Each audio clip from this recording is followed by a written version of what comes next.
ചെറുപ്പത്തിൽ ഞാൻ ചായ നിർബന്ധമില്ലാത്ത ഒരാളായിരുന്നു. വല്ലപ്പോഴും മാത്രമേ ചായ കുടിക്കുകയുള്ളൂ. പക്ഷേ കല്യാണം കഴിഞ്ഞ് വന്ന വീട്ടിലാണെങ്കിൽ പശുക്കളെല്ലാം ഉള്ളതുകൊണ്ട് ഒരു ദിവസം 4-5 ചായ കുടിക്കും. അങ്ങനെയാണ് എനിക്കും ചായ നിർബന്ധമായി. പക്ഷേ അവരെപ്പോലെ 4-5 ചായയൊന്നും കുടിക്കില്ല. രാവിലെയും വൈകുന്നേരം കുടിക്കും. അത് നിർബന്ധമാണ്. അപ്പോൾ ഇന്നൊരു വാട്ട ഇഡ്ഡലി കേട്ടോ. രാവിലെ തന്നെ ഒരു ഗ്ലാസ് ചായയിൽ തുടങ്ങിയിട്ടുണ്ട്. പിന്നെ രാവിലത്തെ പ്രഭാത ഭക്ഷണം വന്നിട്ട് പാസ്തയാണ്. കുറച്ച് പാസ്ത കഴിച്ചിട്ടുണ്ടായിരുന്നു. അത് കഴിഞ്ഞ് കുട്ടികൾക്ക് റംബുട്ടാൻ വാങ്ങിച്ചിട്ടുണ്ടായിരുന്നു. അപ്പോൾ അവർ കഴിച്ച് ബാലൻസ് 2-3 അവിടെ ഇരിക്കുന്നുണ്ടായിരുന്നു. അത് ഞാൻ കഴിച്ചു.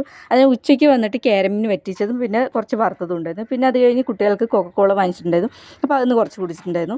അത് കഴിഞ്ഞ് ഒരു കടലപ്പരിപ്പി ഉണ്ടായിരുന്നു. അപ്പോൾ അതൊരെണ്ണം കഴിച്ചിട്ടുണ്ടായിരുന്നു. പിന്നെ അവിടെ പഴം ഇരിക്കുന്നുണ്ടായിരുന്നു. കുട്ടികൾ ആരും കഴിക്കുന്നില്ല. അത് വെറുതെ കറുത്ത് പോകണ്ടെന്ന് പറഞ്ഞിട്ട് ഞാൻ അതൊരെണ്ണം എടുത്ത് കഴിച്ചിട്ടുണ്ടായിരുന്നു. പിന്നെ ഫ്രിഡ്ജ് നോക്കിയപ്പോൾ ഫ്രിഡ്ജിലാണെങ്കിൽ കേക്ക് ഉണ്ടായിരുന്നു. പീസ് കേക്കാണേ.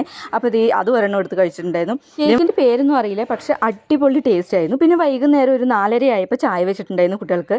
അപ്പോൾ ഞാനും ഒരു ഗ്ലാസ് ചായ എടുത്തിട്ടുണ്ടായിരുന്നു. പിന്നെ കടികളായിട്ടുള്ളത് സമൂസയുണ്ട്, 2 പഴംപൊരിയുണ്ട്, 2 പരിപ്പ് വടയുണ്ട്.